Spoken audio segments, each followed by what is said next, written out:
This episode is brought to you by Bellator's Publishing, bringing stories to the world that last forever.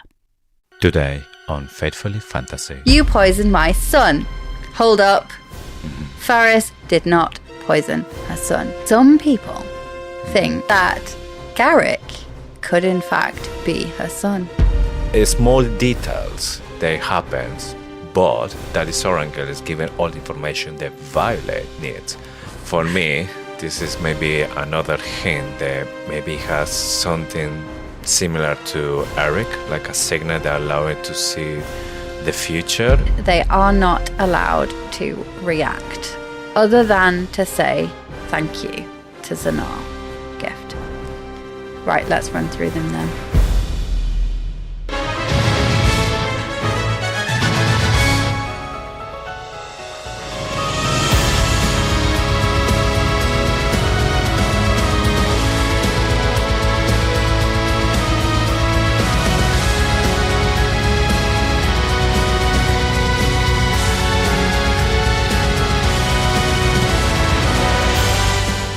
Hello and welcome to Faithfully Fantasy, The husband and wife podcast talking all things Onyx Storm. I'm JC. And I'm Sean. And today we cover chapters 36 through 38. And just heads up, we use strong language, express passionate opinions, and explore complex themes. This episode will contain spoilers from all three books, as well as snippets of information we've had from Rebecca Yarros since the release of Onyx Storm. And before we start with the squad brief, quick reminder. You can now subscribe for exclusive content. Think early access to episodes, bonus episodes every month, and totally ad-free listening. You can even try for free and cancel anytime. For the best deal, check out faithfullyfantasy.com, or if it's easier, just subscribe right on Spotify or Apple Podcasts for instant access. And now, without further ado, let's get into the squad brief. So, do you remember that time that Garrick ate the poison chocolate cake? Well, Xaden is angry, but Violet is on a mission. Ferris isn't telling her shit about the poison, so she's off to find the answer herself. We get a Little Mermaid-style fight in the kitchen with a chef, but this time it's Ridoc and not Sebastian the crab. We find the antidote. We poison Xaden's new daddy, but don't let him die. And then we depart for Zelna. Finally! There is magic. Hurrah! And it's Christmas Day for our quest squad. Except the gifts are like something from your grandma's garage. A rusty bucket, a broken hand mirror, and Captain Jack's compass. This time, instead of Garrick hitting the deck, it's our Traeger. An arrow protruding from his heart, and he's dead before Ridoc and Vi can catch him. Oh my lord. There's so much to say in this chapter, and specifically the last one with the gifts. So many theories and so much speculation about it. Yeah, we've got some unhinged ones today. As usual, I don't know, Yeah, spoiler alert. Probably what everyone expects at this point from us. Okay, time for history lesson. Let's dive deep and see what the past is hiding about the future. Chapter 36. The epigraph. The citizenship test for those wishing to reside in Hodotis reminds me of the entrance exam to the scribe quadrant. But our test is designed to measure how much a potential cadet has learned, and theirs reads as though to prove how much one has not. Hodotis, Isle of Hydian, by Captain Asher Sorengale.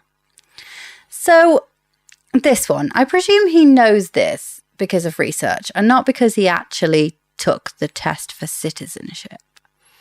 Yes, and assuming that he was just there studying everything, the culture, all this around the island, I don't see any reason for him being a citizen of this island. No, but he must have passed the entrance exam. Yeah, like a test to make sure that he is worthy to the be wise, on the island. Yeah, like they flip. But do they? Yeah, I guess they don't get many visitors. I was going to say, do they test everyone that crosses the border? But it must be like maybe one every couple of years or something. Yeah. Did Xaden's mom have to take the test? Because we suspect that she is not from Hodotis. Yeah, I don't know if she's a citizen, to be honest, because you can be in a country living, like myself, being in a country living that is not yours. Have you seen the UK citizenship test? No, but I'm not interested, to be honest. Almost. Will you pass it? That's the No, most important I'm question. almost certain that I would not pass it. Yeah, that's the funny part as well. If you ask to any citizen, like something that people from outside has to do. I mean, I'd more pass likely it if I nobody will studied do. for it. Come on. Yes, Pass anything you if I studied for it. That was a bit confident, wasn't it? Somebody needs to come up with a test Yeah. that won't pass. Obviously, it's about history or about the kingdoms and all the kings, queens, times, all that kind No, of I'm stuff. not going to be passing that. But I could learn it. Yeah. Right, but I'm not going to. Yeah. I'd rather spend my time reading about fictional kings and queens than our The own. real ones. Yeah.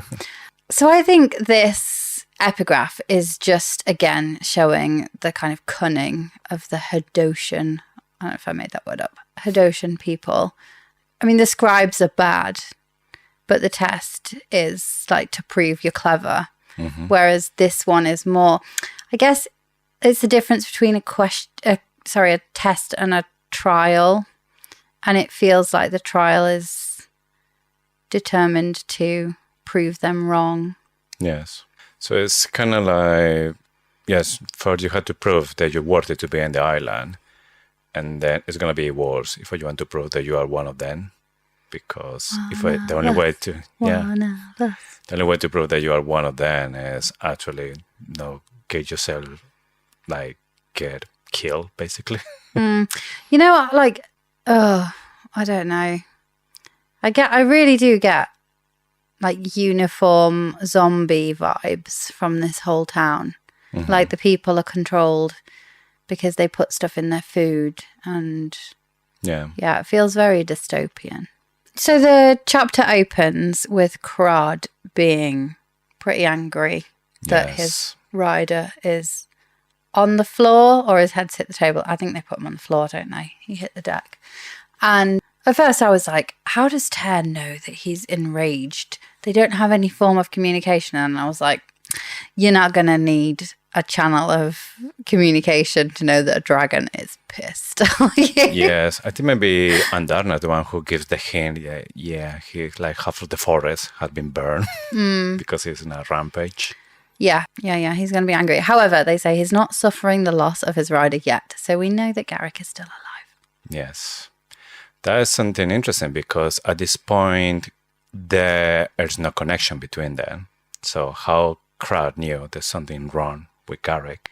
If they can't communicate between them, mentally, because it seems they're like no bond at all. So how he knows that Garrick is suffering or he's about to die? I still feel like they'd know because they're like the same. Once you bond, you're like the same person. The bond isn't broken. The bond is still there. It's just there's no magic flowing through it. So I still think they would feel. Yeah, so it's like two different channels. One is like connected with the life, and the other one is the one connected with power, maybe.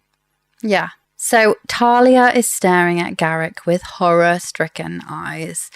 It really seems like she didn't know that they were going to be poisoned. I just can't shake the feeling that those figs were there on purpose. What kind of a coincidence? It would just be too coincidental, wouldn't it? I guess maybe it was a plan B because she asked they need to have the test in the house because I think normally they have it maybe in front of everyone. So she want an environment where Satan could be comfortable to pass it. Then she had the figs there maybe in case they need it, like in this case. Yeah, so maybe she wasn't expecting this going to happen before. She didn't know, but she didn't trust him. Yeah. Yeah, possibly. She said, "You poisoned my son." Yeah. And number one, son is like in italic. It's so. That's not. Talia. That's not. My bambino. My bambino. Yeah, that's it. My child. Anyway, she said, "You poisoned my son." Hold up. Mm-hmm. Ferris did not poison her son. He poisoned her son's best friend. So, some people think, not me, but some people think that Garrick could in fact be her son. What are we thinking? That he could be literally the brother featuring Zayden in the end. I think it's unlikely because the eyes clearly link Zayden and Talia. Mm-hmm. Garrick doesn't have those eyes. And I feel like it would be more likely that Bodhi was also her son than Garrick. But it is odd. She didn't say, you tried to poison my son. She didn't say, you poisoned my cake. She didn't say, like, I don't know what else she would have said. But she didn't say any of those things. She said, you poisoned my son, which has some people thinking that Garrick could, in fact, be Talia's son. Yes. So, obviously, in this part, I took as two options. So, when she says to Ferris, you poisoned my son, then he straight away says to her, your son was wise enough to not eat the cake, so he is fine. So, it's like maybe doing the declaration that it was just Garrick. But we're talking about Rebecca Yarros. So, obviously, again, like, straight away, my conspiracy mind, my unhinged theories. And then I was thinking, okay, how is this possible if it's not like an error? And she's saying, you poisoned my son. And Garrick is the son of Talia as well. So I was thinking, how could it be possible? Because Garrick and Zayden, they both had the same age. They both are 23. By the point we made them fourth wing. 20s. Yes. I don't know if I mentioned Garrick's month. We know Zayden is March. I don't know if I have any reference about Garrick. Could be maybe March as well. But that means if Garrick is Talia's son as well, that means that Zayden and Garrick are twins. She's not. I mean, if from the point of view that if it's impossible, it's not impossible. So even I was doing my little research about it, you know, how I am, and then I found out there's something called heteropaternal superfecundation. It sounds like supercalifragilisticexpialidocious, but it's actually a real thing. Dr. JC. So basically this word, it means there's different parents, different fathers, or several fathers, and superfecundation. Never mind. Superfecundation. That is the part when the woman, the menstrual cycle, she releases 2 eggs. So if a woman has sex with 2 men at the same day, they have to be at the same time, same day, and she's releasing 2 eggs. Oh, come on. It's possible to have 2 parents with the same woman at the same time. It's not impossible. Are we really going there? Like, Talia is not Garrick's mom. I know saying that, yes, this is my theory now, and this is what I'm dying now, and saying it's not impossible. God. Even in real life, that's a real thing. It's a possibility. Small, of course, because then we're talking about Zayden has all the physical appearance from Fan, but we don't know how it looks. Garrick does not look like Zayden, otherwise someone would have said it. Because that means that maybe Talia has sex with 2 different men at the same time. I mean, same day. Fan plus Garrick's dad was Fen's aide, but no. I'm sorry. No. Let's move on. I just want to clear, there's no my theory. I just want to say, it's not impossible. Call me crazy, but it's not impossible. Okay. Moving on. Okay. Crazy guy. Let's move on. I wish I'd never said anything. Right. So, we're on Venom watch with Zayden. Mm-hmm. He's really angry. Like, not himself kind of angry. And Violet has to put herself between him and Ridoc. He's gonna, I don't know, he could kill Ridoc. Well, Ridoc's invincible. But he could have killed him at that point. Violet puts herself between them and he kind of calms down. So, in today's episode of Has Zayden Gone Too Far into the Venom? Mm-hmm. Into the dark side. Yeah. The answer is no, because he is still there and he recognizes that he wouldn't want to hurt Violet. The other thing, though, is that just a reminder that every time Xaden goes more venom, it's because somebody has hurt someone he loves or someone he loves is in danger. Garrick is one of them. It's never because he wants to be more powerful. So this just feeds the theory that Xaden isn't the same type of venom. Mm-hmm. And yes, am I like deluding myself into thinking that Xaden's okay and it's all going to be fine? Probably, but I'm going with it. Xaden is the different type of venom. The interesting part about this is Xaden, he can feel that maybe he's like losing control. He's aware about it and he's nervous because at this moment, yes, once Violet is talking to him, he takes control and he's saying like, yeah, I'm going too far, so I just go into my naughty corner as I've been doing and all these trips to the islands. But he later on, he has a talk with Violet and said, don't do that ever again, because he's nervous that it will come a time that he won't be able to control himself. Yeah, but he's like all broody and stuff, isn't he? It depends what you believe, like in life. Let's take it like maybe to a moral question. I know what I think. Does it matter? So somebody steals bread from a shop. Mm-hmm. Does the motivation matter whether that's a bad thing or not? Yes, it's more like an ethical question, because if you're stealing bread to feed your children, it's still a bad thing. No. Well, ask that to Jean Valjean from Les Miserables. Yeah, exactly. Jean Valjean. Spent like 30 years in prison for stealing bread. Yeah, something exactly. Like that. So if you steal it just because you want to eat it, because you're like, oh, that looks good, I'll have a bit of that, then I'll have all the bread. Obviously, that's wrong. I mean, stealing is against the law. Don't steal. But I have sympathy for someone that has nothing and can't feed their children and nobody will give them anything. Just take the bread. Yeah. Just whisper it. So this is no advice from Faithfully Fantasy Podcast.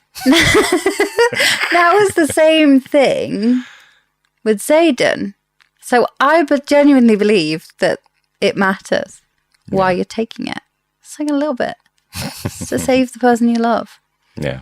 So this is the point where we learn that two can play at the poison game. Violet has also poisoned everyone at the table, including Xaden's mom. I didn't think that she would do that.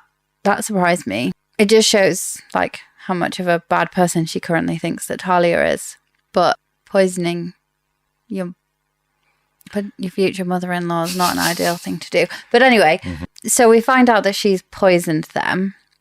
Even the threat of them dying and they're going to start throwing up blood isn't enough to get Faris to tell them what the poison and the antidote is that Garrick needs. And if you look at who they're threatening, the rest of the triumvirate, I would imagine Faris doesn't really care about that much. But Talia, you would expect him to care about. This is another nail in the coffin for me for their marriage. Fen wouldn't have talked if Talia had been put in danger. He didn't care about her.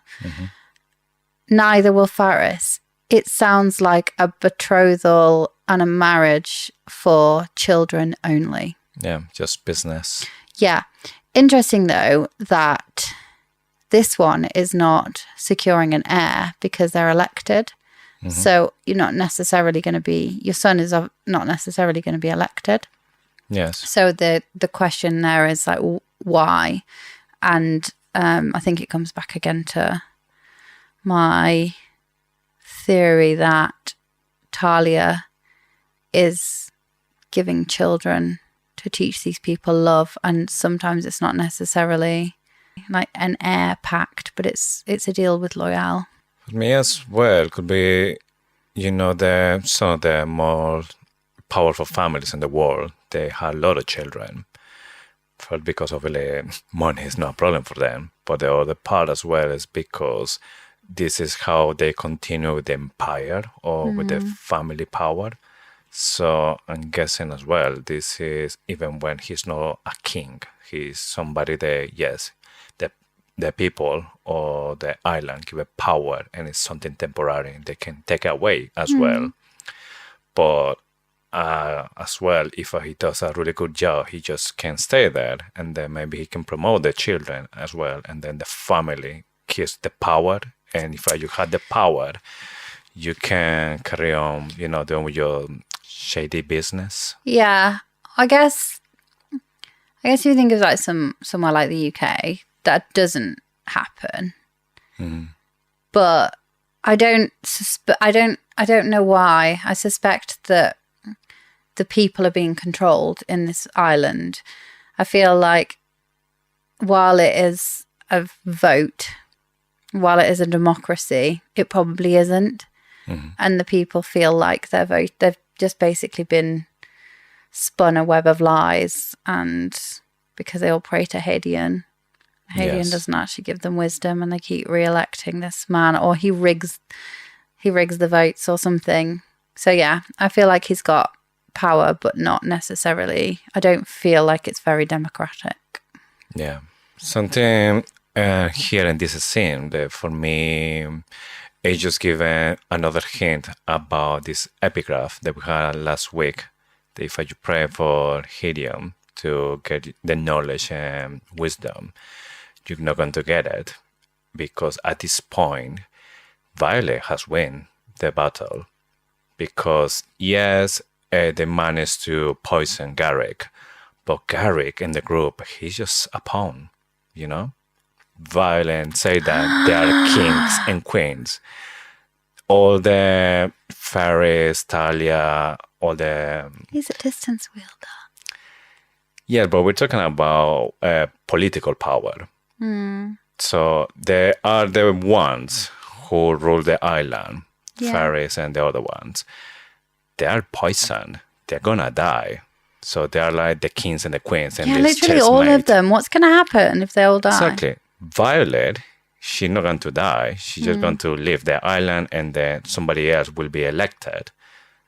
But Faris, he thinks if he doesn't give in the antidote, if Garrick die, he's still in the game. He doesn't realize that he lost already. Yeah. So Violet realizes he's not going to say anything, and she's like, I'm going to have to just go and do it myself. Xaden pleads with her to find the answer, and she's working on it.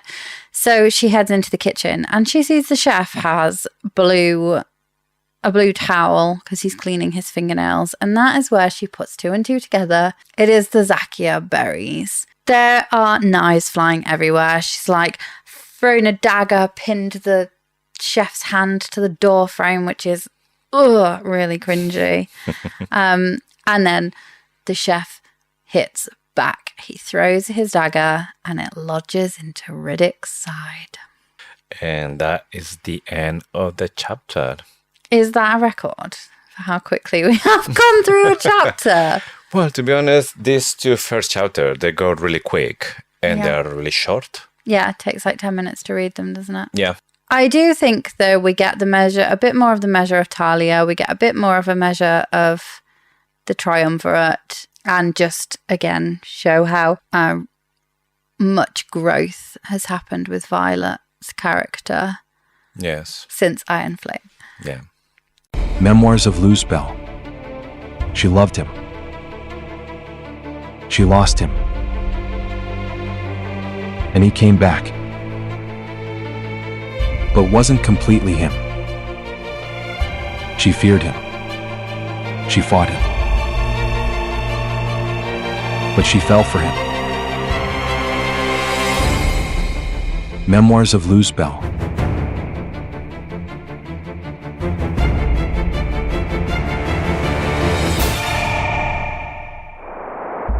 Now available on Amazon.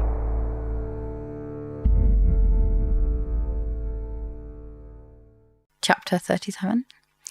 Chapter 37. The epigraph.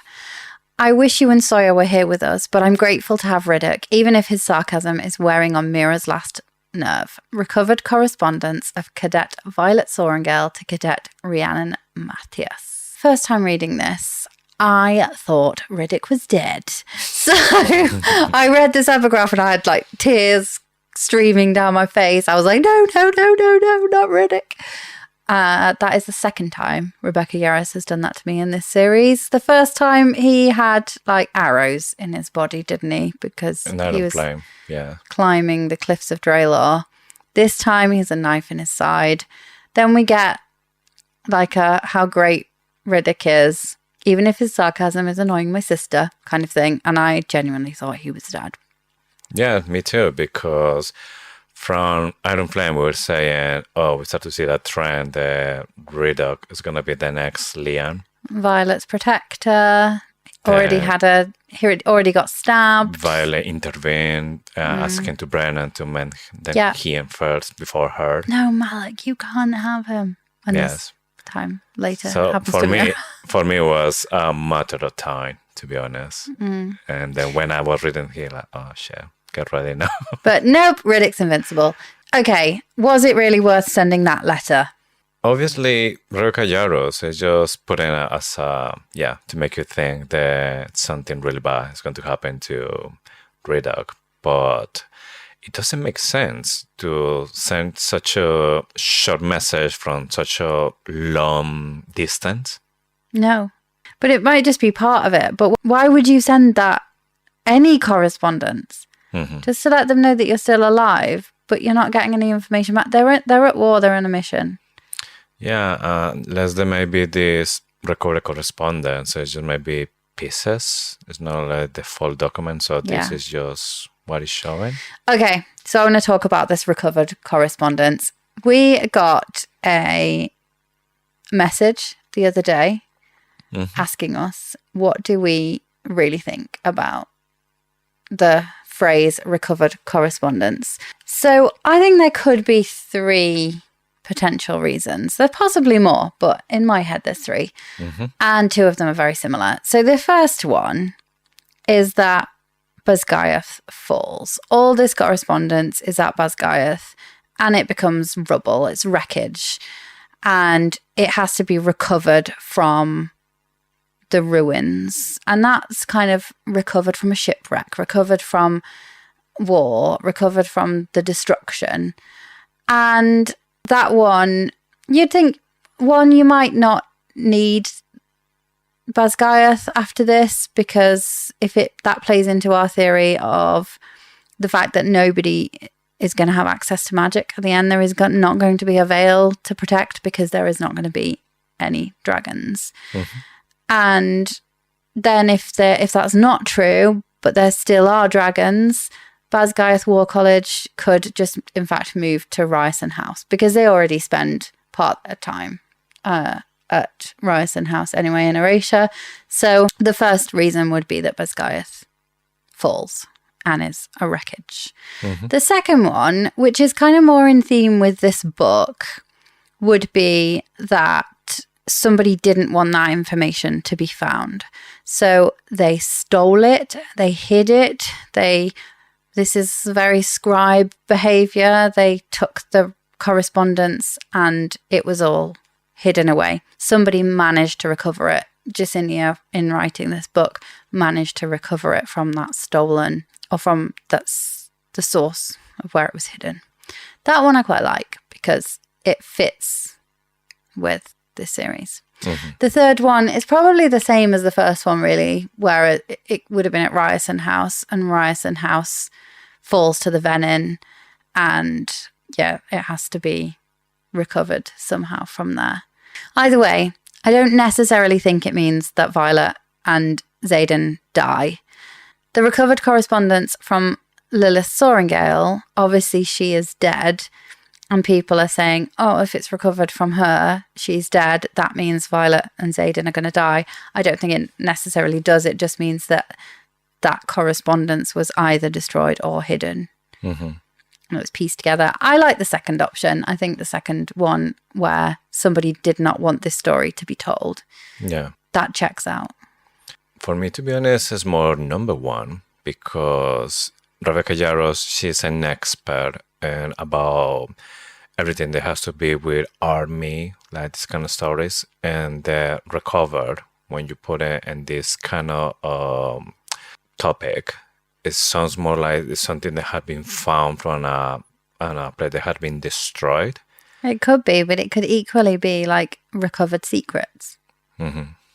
Recovered, like, because you could end up finding something that was hidden, like in the basement. Yeah. Hidden by like recovered remains. It didn't mean they were destroyed. It meant that a murderer has hidden them and they buried them under the patio. Yeah. Sorry, that went dark. Yeah, something that we can't forget is Yesenia, the one who is basically telling the story. She is the one who is doing kind of like something to honor the people who fought or the people who is in this story. So I don't know why, but I start to think that maybe all of these recovered letters, they're going to be maybe in Basgayat, kind of like in a museum. So maybe it's not a word college anymore. There is a Maybe museum it's, there. Yes. This is where the crossbolt is, isn't it? Yes. So maybe it's part of Basgaya history now, and she has a scribe curator. Then she is just telling the story so nobody can forget about maybe the six or the The people who six. save. Yeah. I genuinely do think though this is a story about the last six, and Yes. we had the first six, we have the last six, and there will be no more magic. Yes. after that. So by this point, I don't know if by the end of the book, every single one of them will die, or they're gonna be the new six gods or the continent, the island. Yeah. So before Onyx Storm, I did believe in this theory, and I think we've been calling it our theory. It's not actually our theory. Somebody commented it on one of our reels, and then we're like so convinced that we're like, yes, this is it now. So before Onyx Storm, I thought this meant that everyone would die. Basically, anyone connected to a creature that channels magic would die. I don't believe that now because we had confirmation in Onyx Storm that bonds can be broken. I feel like there'll be no magic. But I was speaking to someone in real life who has also become quite heavily into the books because of me. Sorry, Emily. And she is convinced that Violet and Xaden will die at the end. And there will be kind of a meeting of Malak. I think there'll be a meeting of Malak. We've said that for a while, but that they'll come back. I think there'll definitely be a meeting of Malak, but I don't think they'll die. Anyway, that's my thoughts on recovered correspondence. Yeah. So anyway, start of that chapter. Ridoc isn't dead. R.I.P. to his flight jacket, though. Yes. So in the end, it was just the jacket. And nothing happens. It must to have been a Ridoc. teeny tiny little potato knife. Well, and the way they understand is that he has like a really wide jacket, and then the knife he got stuck in the side, so it didn't touch the body, but it got stuck there. But we had a theory from one of our listeners. It come with this. I can't remember who it was. There's so many people talking there. I can't remember all the names. But the interesting part was saying that she was thinking that Ridoc could be maybe like a sage or a maven. And What? yes, but obviously... I'm sorry, I shouldn't take that. I'm glad I don't remember the name. But the explanation that she was saying is because when Ridoc pulled the knife, so first it's like he have it in the side, stuck in the side. He take it out, and then there's no blood, there's nothing. And she was saying, remember what Jack saying, the white assassins are the only one that bleed, which means the sage and maven, they don't bleed. And Ridoc take it out, and he wasn't bleeding. So that's why she was thinking that means that he's a sage or he's a maven. But then for me, it was like, okay.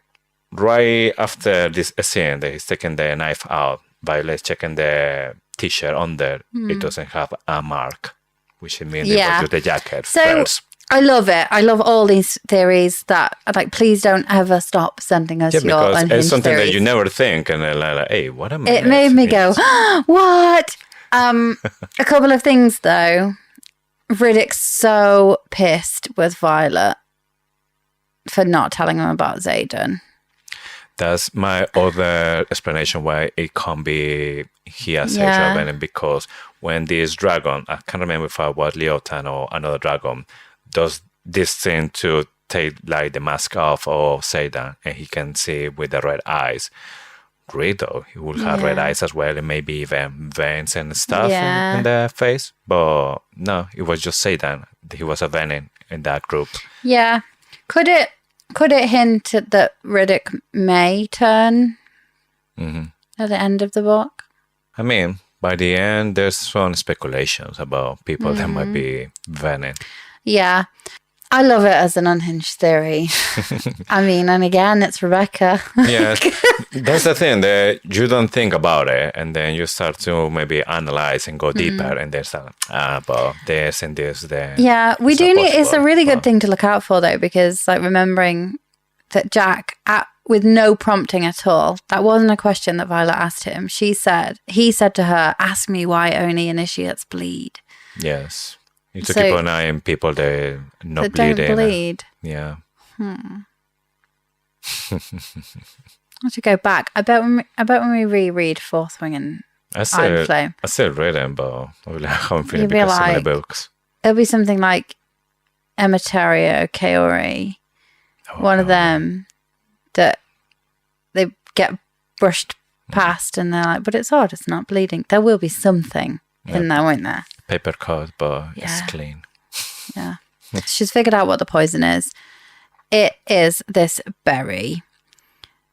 Just so happens, Daddy Sorrengail gave her every single bit of information she needed to solve this puzzle. First, he told her that if birds migrate too late, the berries are overripe and they are poisonous and they all die, and they've got blue beaks, like blue around their beaks. He went overboard on this because it was such a long piece of information that Violet felt the need to tell Mira about it. My thinking is that Daddy Sorrengail knew exactly what she would need. I think he could see her path. I think he could see her future. I think he knew about a prophecy. And the way I think he found this out is probably not the way that you think he found this out. I think he found this out through hanging out in the temples of Dune. Because we know that he wanted to dedicate Violet, so he was probably thinking about that for a long time. They do see visions in the smoke in the temples. We know that. We know that Mira gets some intel about that around the heart that beats for Violet will turn. That is true. So we know that there is substance to this smoke or whatever it is that they have these visions, because it's true. So we have confirmation that they can see visions. We have confirmation that these visions actually do come true. We have confirmation that Daddy Sorrengail spent a lot of time thinking about dedicating, and almost did dedicate his daughter to Dune. So I think he saw through priestesses in the temples what Violet was going to become, what she would need, and he set everything up for her, including mentioning that figs or lime to the back of the throat will save you from the whatever berry it is, that blueberry. It's really strange, and to be honest, all of this, it gives me this, this movie Minority Report from Tom Cruise, where there's some twins that can see the future, and then give it like some hints on some stuff that he will need. Love that movie. It's so good. Yes. We should watch that again. Yes. So it's like really small details that happens, but Daddy Sorrengail is given all the information that Violet needs. Like you say, in this thing in the book, it says, treat with fake or lime to the back of the throat within 1 hour. So it's given all the information that she needs straight away. How is that possible? Because yes, maybe with the smoke could be something like really general, like a path, a destiny, But this is so like really specific. Is he learning from experience? Because we know that he went there. We know that he did some kind of test. We know that Faris knows Asher Daxton. Mm-hmm. Because he says, I should have recognized your eyes. You're Asher Daxton's girl. Did he write this purely because he had experienced it? And he spent 59 minutes panicking, looking for a fig. That could be like maybe a really logical explanation, but I don't take those ones. So for me, this is maybe another hint that maybe he has something similar to Eric, like a signal that allows it to see the future about maybe something specific important for him. So that's why maybe he saw Violet and the shop and the Varelli with Dane, and he thought they were together, but maybe he saw a group and didn't recognize the other one. No, I think he was just chatting about Violet's love life with his new friend. That's what I mean. Even he was saying that she will end with Dane. Maybe he was looking stuff like this.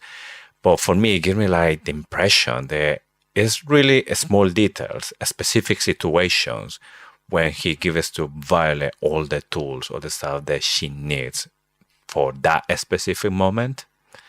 Yeah, I do think it's most likely that it's the fact that he's lived through it, but also like it happens more. Yeah, because I think there's a link though to Dune. I do think he seems to know exactly what she's going to need. No, I think it's cool that he had a dragon. He was a signet. And one of the dragons was a Ydrit. It's too much. It's too much for me. I think it would just be like, oh, everyone's magic. I think he had access to magic via Andana's shell. I don't think he was bonded to a dragon. Should we do a bet? Yes. It will be interesting if I will see a dragon that comes and say, I was Asher Sorangel's former dragon. And we were like, what? I get it. I get the link that like every Sorangel was a rider and he became a rider. And a Sorangel. Yeah, I know that. He was Asher Daxton before. Yeah, I know. That's exactly what I'm saying. I do think he had access to dragons and magic. I just don't think he was a rider. I don't think he was bonded. I don't think he was like a proper rider like Violet or Satan. They're like constantly 24/7 with the dragon. I think that there was a bond. It was weak, but it was a bond. And maybe in specific situations for missions and stuff like that, then he was using the dragon. But then the dragon spent the rest of the time on the Veil, and he was spending his time with the Squadron and the archives when he lost. I do think there might be at least one other Irid in the Veil. No, yeah. So, disguised as a normal dragon. But more on that later. Talking about unhinged theories. Yeah. So, going back to the scene when Violet found out how to give the antidote to Garrick and see that Faris is still just there, that he is not recognizing that he lost. Violet is the one who says to her, the logic and wisdom dictate that you assist us so you don't become us. And he's still not getting it because he's still thinking that he's still in the game. No, she haven't beat me in my own house. This still is not over. It's not finished. But again, he's the only one who doesn't recognize that he's lost. Yeah, because he's a moron. He's not wise because he spends too much time praying to the god that doesn't actually do things for the people that pray for him, which is odd. Anyway, something also weird that Violet says in this situation is he says it's your war. And she's like, you're not getting it. It's our war. She says, you think they won't come here once they've drained every last ounce of magic from our home. But why would they go there? There's no magic there. We find out that she thinks that they will go and drain them, go and drain the people.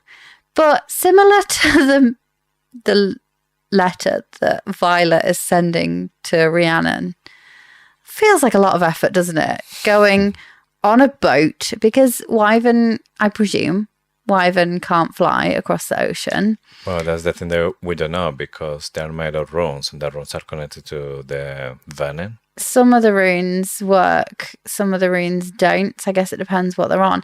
But I still don't, they work when they're there. They don't necessarily work when they're over the ocean, because there is a difference, isn't there? There's a difference.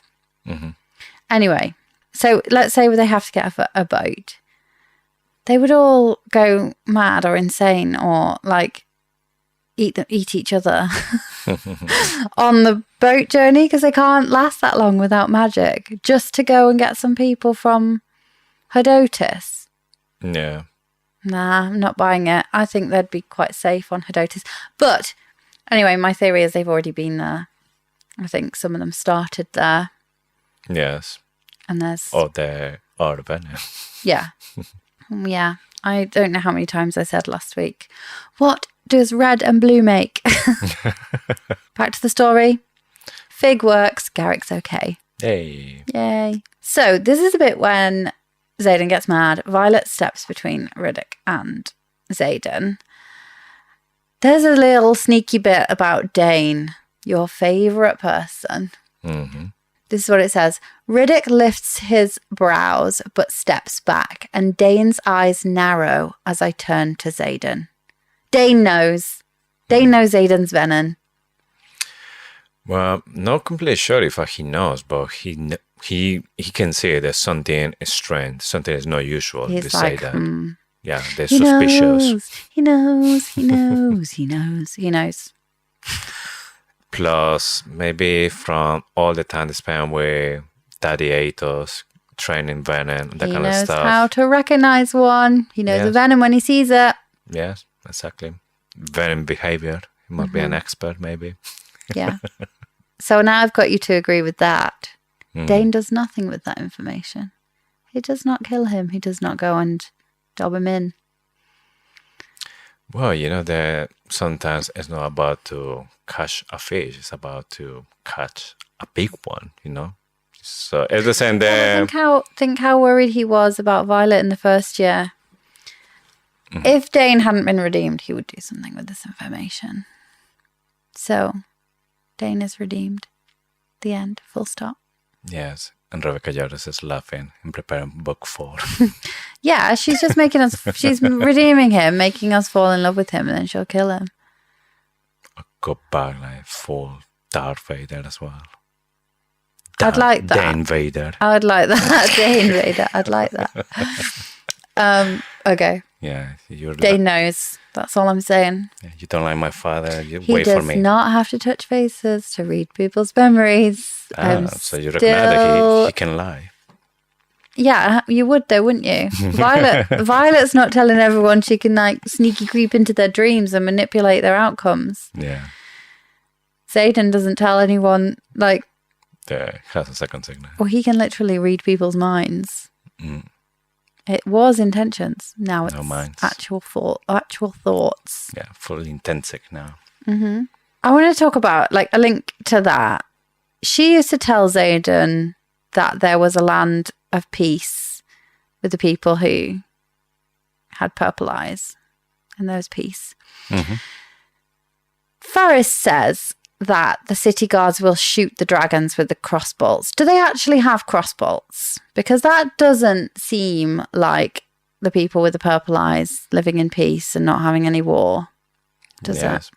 And again, crossbolts. Why? Because Dragons. yeah, but there's not been dragons for centuries apparently. Unless there may be obviously the Imperium still having business, or maybe it's not dragons, it's either wyverns or the creatures that we haven't seen yet. I think dragons have visited, or even if they haven't, I guess, like, it's a deterrent, isn't it?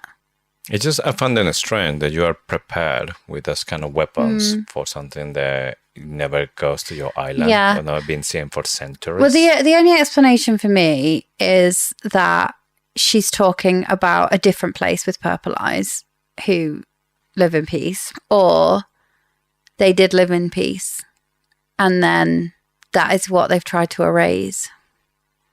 And they've built these crossbolts as they rebuilt the city. I don't know, but it doesn't match up. It doesn't match up with Talia's stories. Yes, there's definitely something dodgy with the people who is rolling out. Yeah, I need to find out more about Hedotus. Gives me the ick. I hate it. I can't wait till we get off this island. Let's move on. We are on our way out. So Violet is telling Faris that he's got to tell his guards to let them go because they've got a newfound alliance rooted in bloodline because, it just so happens you're married to the mother of the Duke of Tyrrendor. Faris says that they would never be able to trust him and that he will turn on them the minute they leave. She's not worried about that, though, because she says, no, because I know that you're an idiot and I'm going to tell everybody. Do you think your people will vote you in for another term if they find out you're outsmarted in your own home?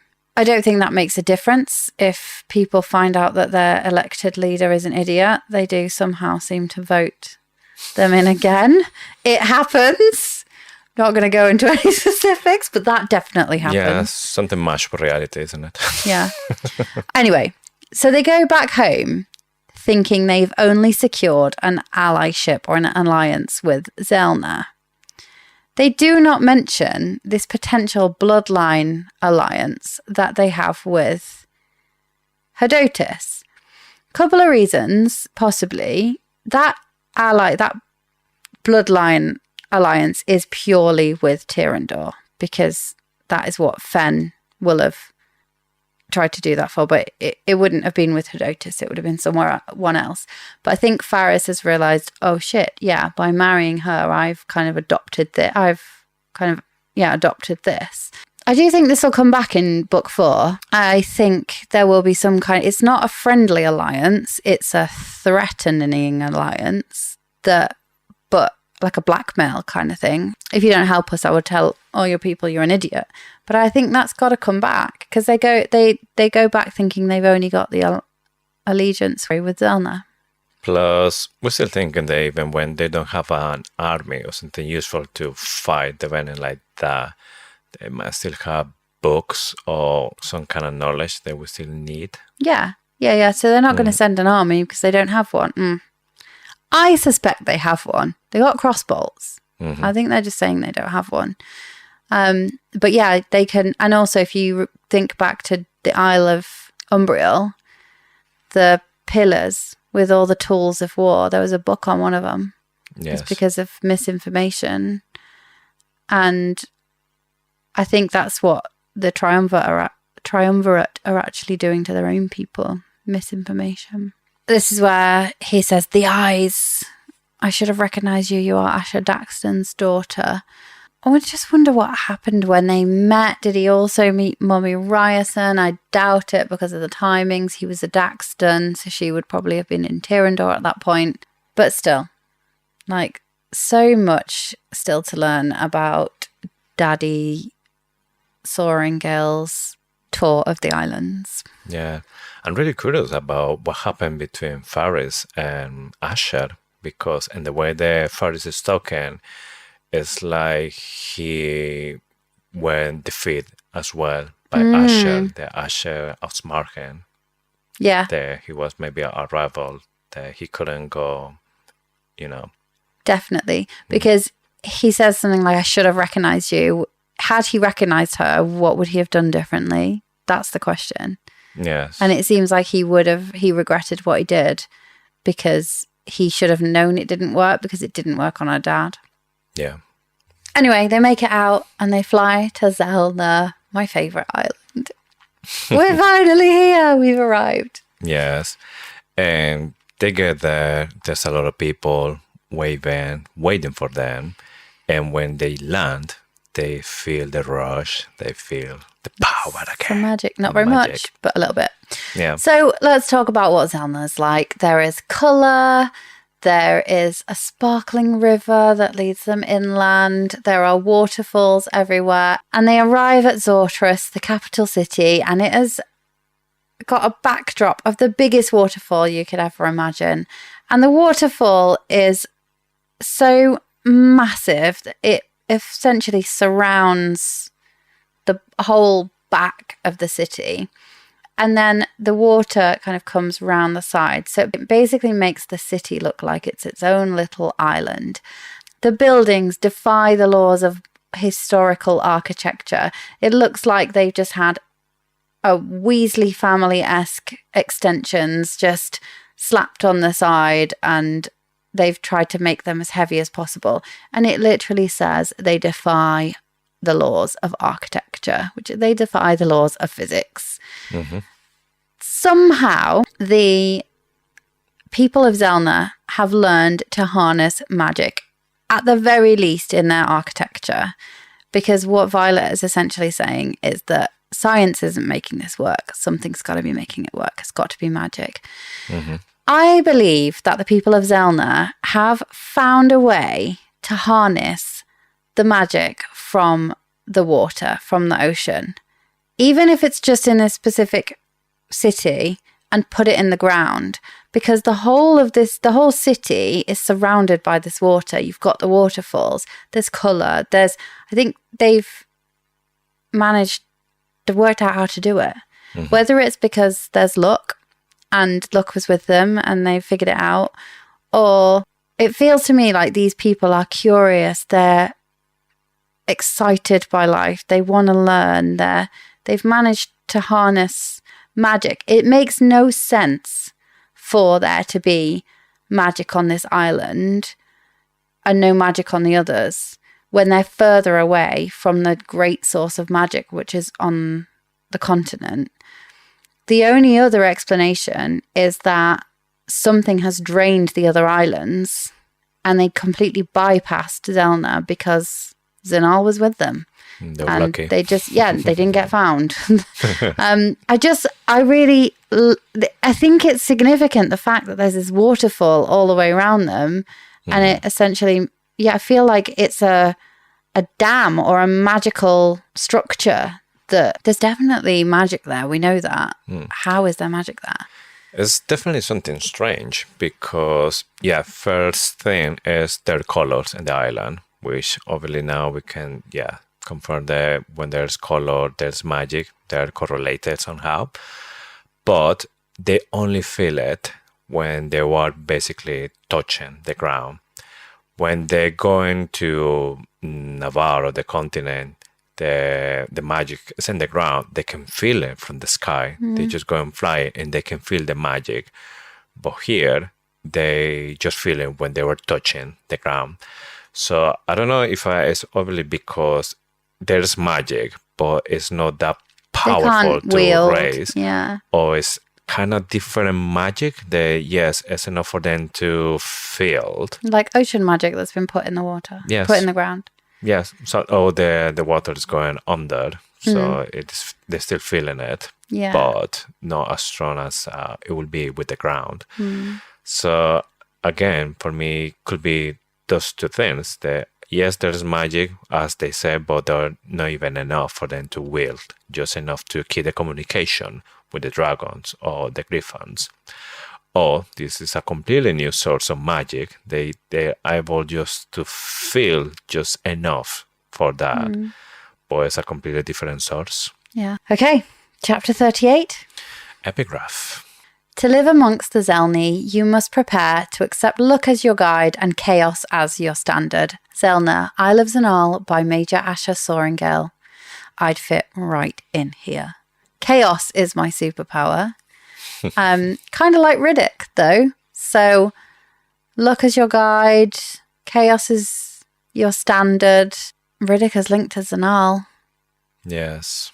We know that he favours him because when they're in the Six Talons pub, they're talking about which gods they favour, and Ridoc confirms that he favours Zanal. And he's going to get a little bit of a schmacker two smackers on the cheek from him. Loud ones. In a second.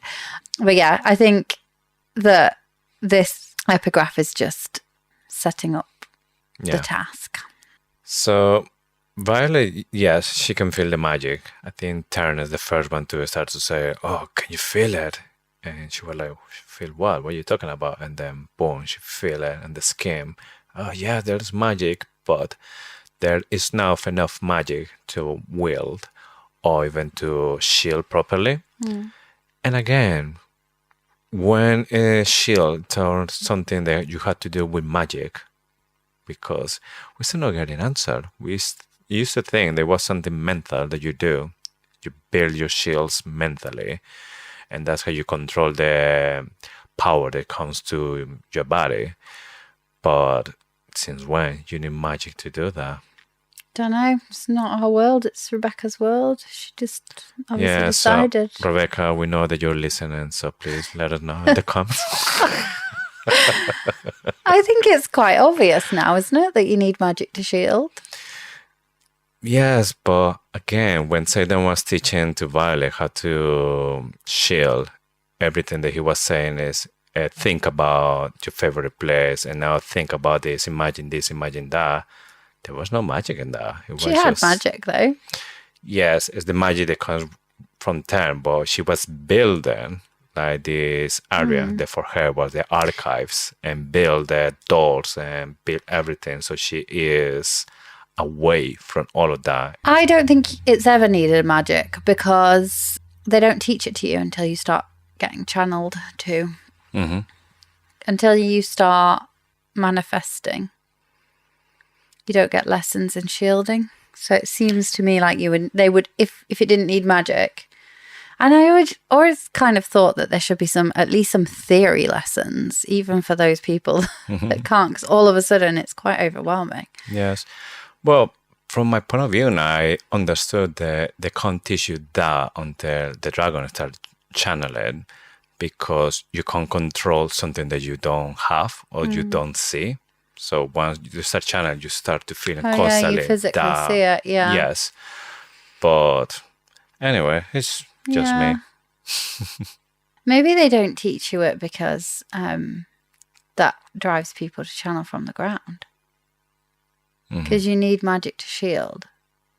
And they're like, oh, I can't do it. Because you've got to learn theory, haven't you? You've got to be taught how to channel from the ground if you haven't already channeled from a dragon or a griffin. To become a venom. Yeah. So like those venom scribes, they had to be taught. Yeah. So interesting. But yeah, you're right. I think definitely don't need...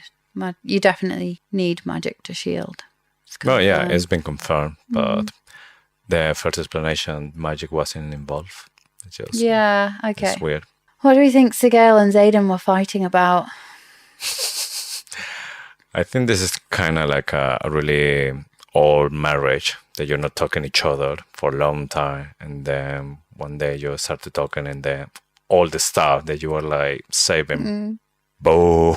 I find it so funny, like when people say, I haven't spoken to my husband for 3 days. Like, how?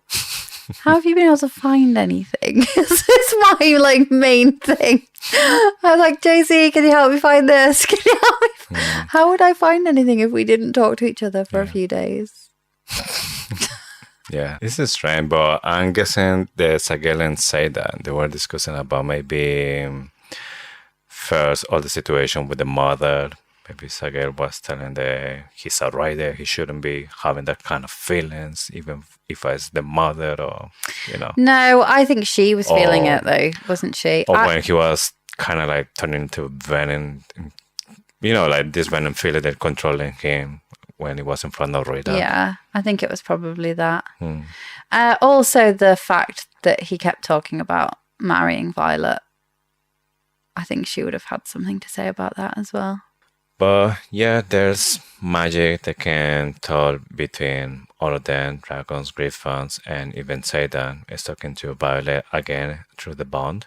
And then it's here when he said that promise me that you will never be intervening for anyone because I don't want to hurt you.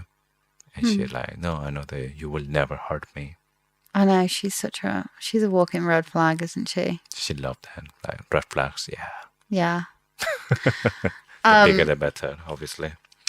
They fly towards the gates of the city, and Ten's like, is it a gate or is it an amphitheatre? It's an amphitheatre. I don't know why he speaks like an old granddad. But they fly in, and the crowd is really colourful. So this massive amphitheatre is full of people.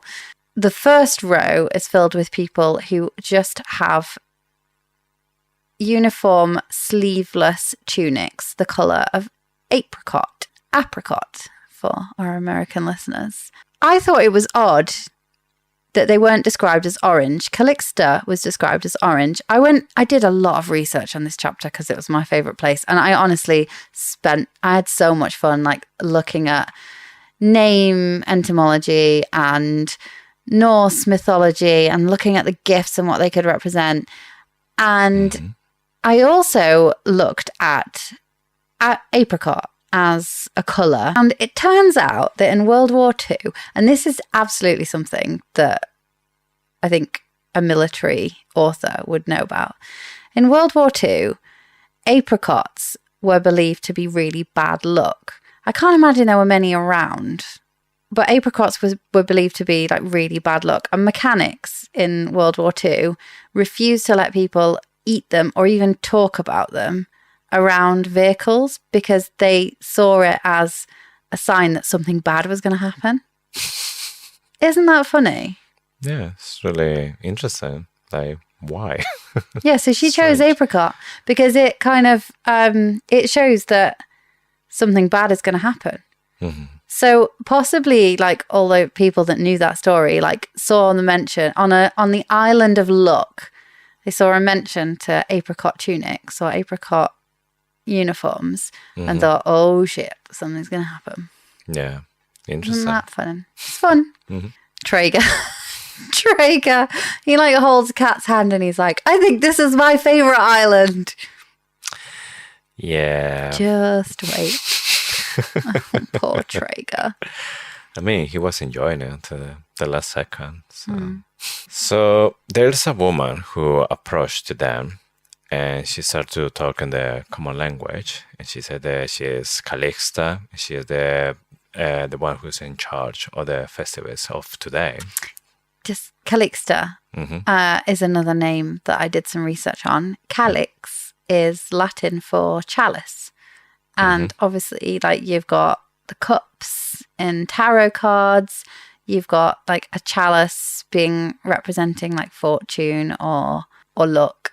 And it's like she's the person that's going to hand out the... Anyway, sorry. Yeah, all related to luck, basically. Continue. Thanks. So Dane, he tried to talk to her her own language. And Violet described the moment that it's like he's dying there, or he's struggling really bad. And even Garrick, that he's been always so supportive, he is like, kind of like give the picture that he's like rolling the eyes, and then he just started to talk to her, like, again, flawless.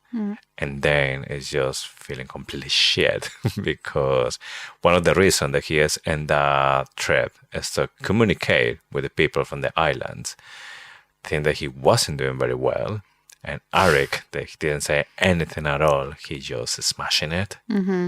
So there's one particular line here where Violet says, where were these language skills last year when I needed to translate Warwick's journal? Because you remember when they were sitting at Rhiannon's house and she said, hey, Warwick, can you speak Old Lucerish? And he's like, no.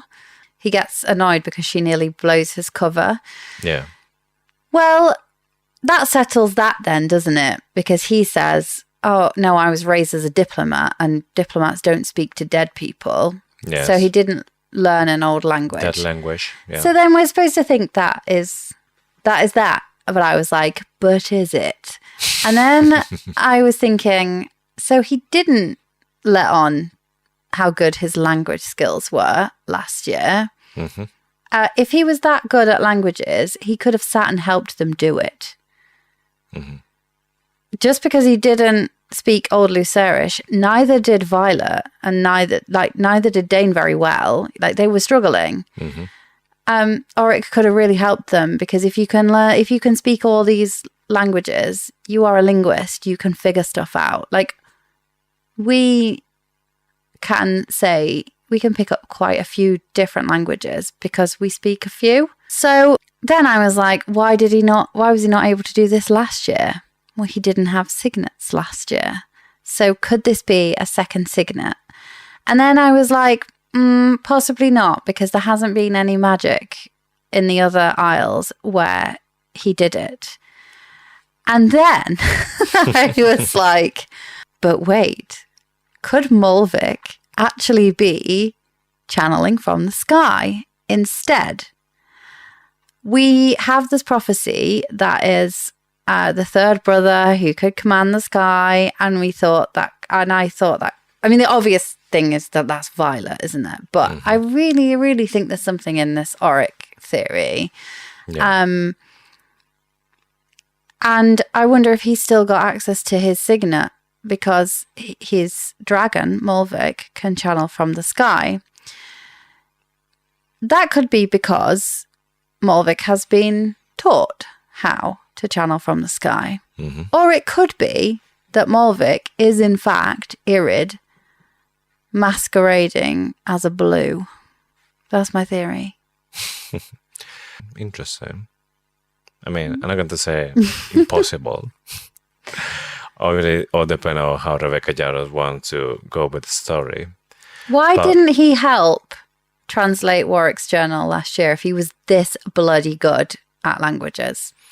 Yes, it's the strange thing as well about that he's speaking all these languages and he is like flawless, that he is one of them, basically Tolkien. Yeah, I think he's got like a Babelfish signet. Yeah. I think that the Rebecca Yarros put that line in, that where were you last year when we needed to translate the journals, as a way, and his response, his defense of that, to say we don't talk to dead people. Yes. That is supposed to close that off. But make you wonder But as for well. me, it makes me think, like, I know what it's like to learn. Once you've learned one foreign language, it's so much easier to learn another one. Yes, there's different. Like, I cannot for the life of me learn German. I'm just terrible at it. But give me French, give me Spanish, then I can like have a go at Italian, I can have a go at Portuguese. Like, all of them, they just flow Same from for there. me with the Spanish. With the Spanish, I can talk with no problem. Somebody from Portugal. Yeah. Portuguese or Italian, I can understand a lot as well. Yeah. Yeah. Once you know one and you know English, you could probably pick up some others. You might even have a good go at German. I just can't, because I've learned the only foreign languages I've learned are Latin based. Yeah. But anyway, maybe that's it. Maybe that's the answer, is that Old Lucerish is to Oric what German is to me.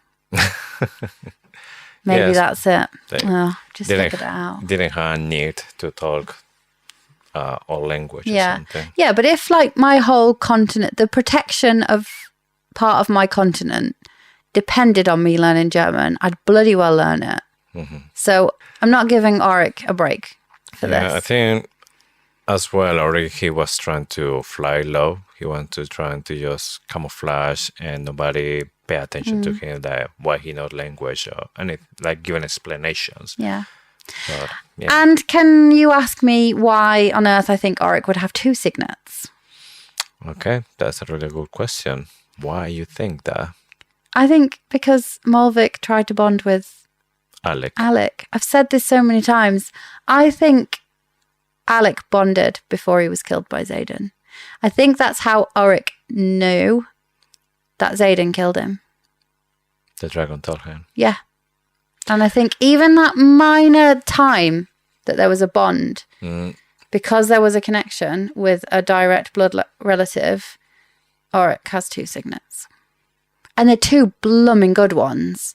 That's another interesting question for Rebecca Jarros. Like, in this case, if you just born straight away with your dragon and somebody kill you, Is that bond still content if a If relative? there's no channeling. Yes. I think I would just ask her whether Alec bonded before he was killed, because I think that would tell us. Mm-hmm. If she says, I can't tell you that, then you'd be like, that's Suspicious. yes. If she says no, then you're like, oh, okay, fine. Yeah. But I still don't believe you. I mean, for me, all the stuff that happened with Jack Barlow and Violet during threshing, it seems that whatever problem that happens before they meet the dragons, it stays in threshing. So if somebody is fighting, it will die there. Yeah. And before bonding, because when you find your dragon, you just go into your dragon and then you leave the place. But It depends if it happened. Molvic bonded as he saw he was going to fight. Maybe he chose him and then was saying Molvic was saying like, stand aside or get him or take him down or whatever. And they say then just he proved that he was wrong choosing Alec. yeah. Killer, yeah. Yeah, they could bond. I guess the question is, does that bond does the second signet come only after channeling? The only other thing I want to say on this is that Rebecca Yarros has confirmed that dragons lie. Mm-hmm. So Molvic could be a big fat liar, a big fat blue liar. Everyone thought Andana was a black dragon for, well, ages. Whole year. Yeah. And why would that mean Molvic would be any different? Yeah. Violet asks Oric why he didn't tell them he was so good at languages. And he was like, and nullify Atos' reason for being here, because it's the only reason he's come. I wonder if Oric's precognition had told him that Dane was going to get a big old slap in the face. And he wanted to traipse him all the way over to this island just for this moment so everyone could see him get a slap in the face. Yeah, imagine laughing inside. Yeah, totally worth it. Yeah. Has massive implications for Traeger, though, because he would have seen that as well, possibly. We still don't know exactly how it works. Like, he can see whatever he wants, or he just get flashes and think that maybe would be useful for him or Yeah, I his don't know. Oh, I'd cause. love to have an Oric POV. So going back to the scene, Calixta is the one that tell that if they want to meet with the queen, they need to play a little game with them when they need to accept the gift from Sanal, and there can't be any complaints. So they were like, okay, that's fine. Seidan is thinking that that doesn't sound good. I think there's a trick, but there's not enough magic to read the intentions of the woman.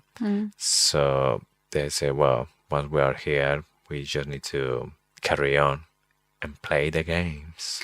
Yes. So the game that they have to play is each of them step up to a table. There are giant cards laid out in an arch, in like a arch, arc, in an arc. Face down. Each of them has a picture on the back. They choose a card, they receive a gift, they are not allowed to react other than to say thank you to Zanal for their gift. Right, let's run through them then. Okay, so the first one is Mira, and she gets is a bottle of wine. And this is really interesting because, from religious point of view, wine is interpreted as well as blood, like blood of life, like the blood of Christ, for example. And Mira, obviously, she has a moment when she was losing a lot of blood. They even we thought that she will die. So I was thinking that maybe this a gift for her, like telling that she's going to have life. Like she might be in a lot of trouble, but with the wine that's representing the blood of life, she will have maybe a long life or something like this. Well, I think it means I exactly 100% agree with this. And from what I took from it was that it showed that she would survive that awful situation later in the book at Drathus. So Zanal was with her in that moment, and I think it was a hint that he was with her in that moment. I also, like, on the lighter side, so wine is also a celebration, something you have for celebration.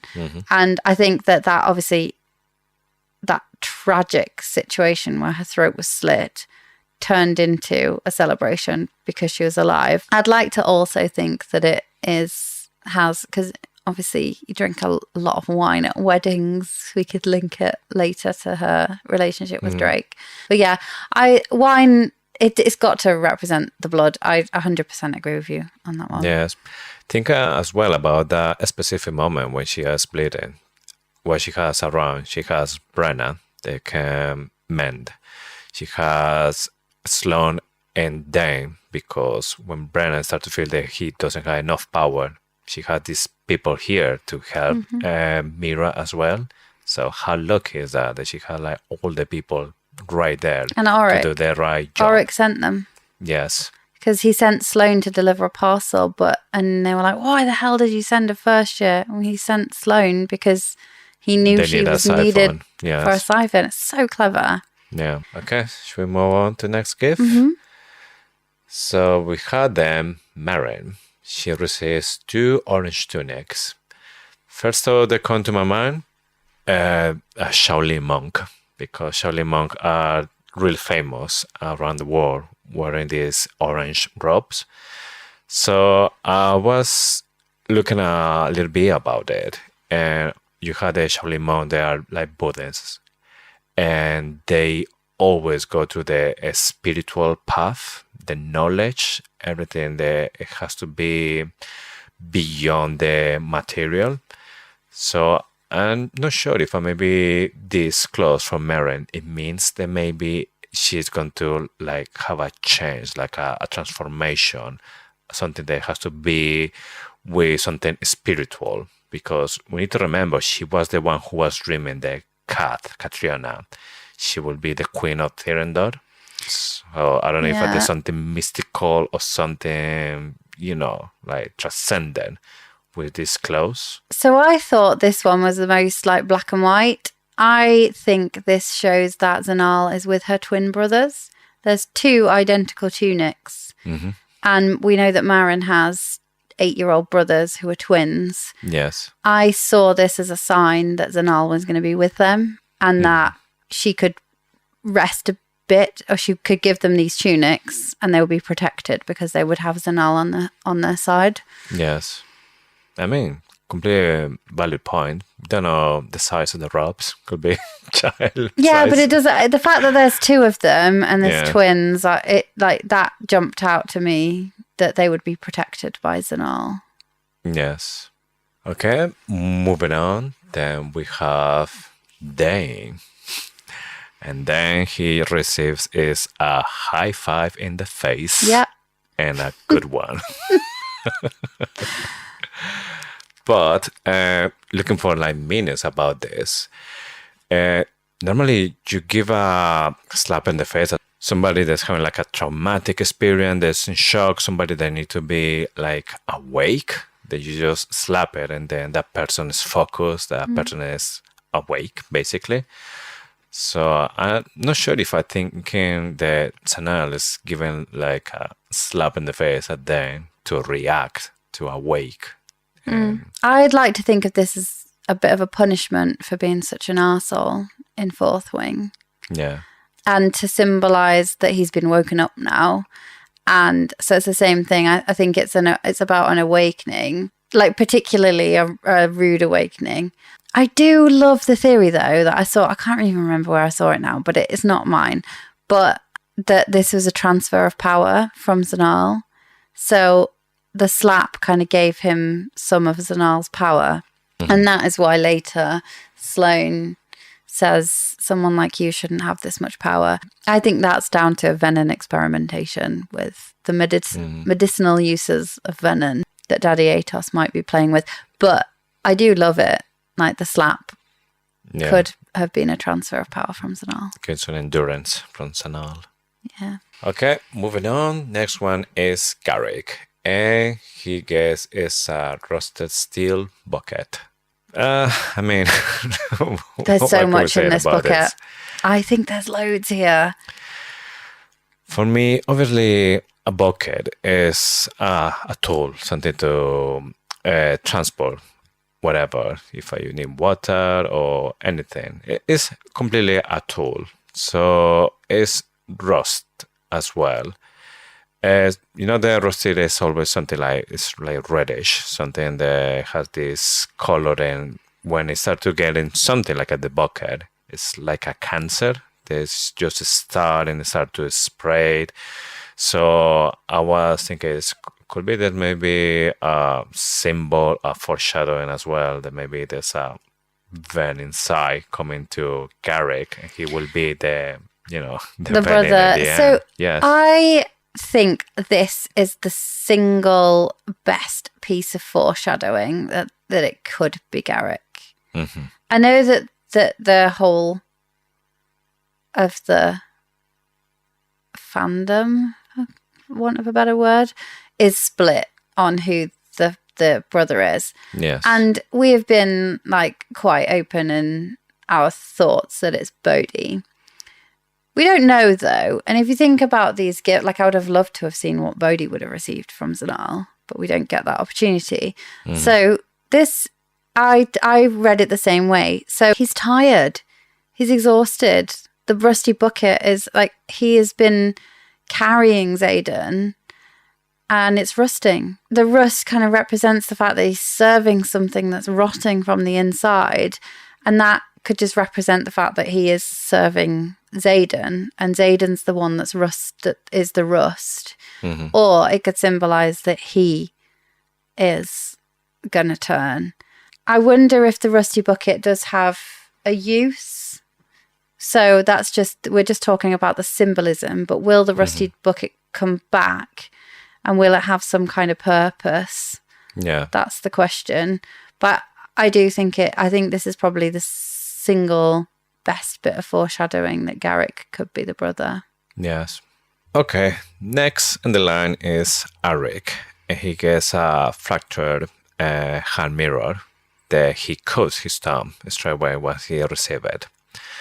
So, taken from the side, from symbolism, hand mirror is something to basically just to see your face, to see your own reflection.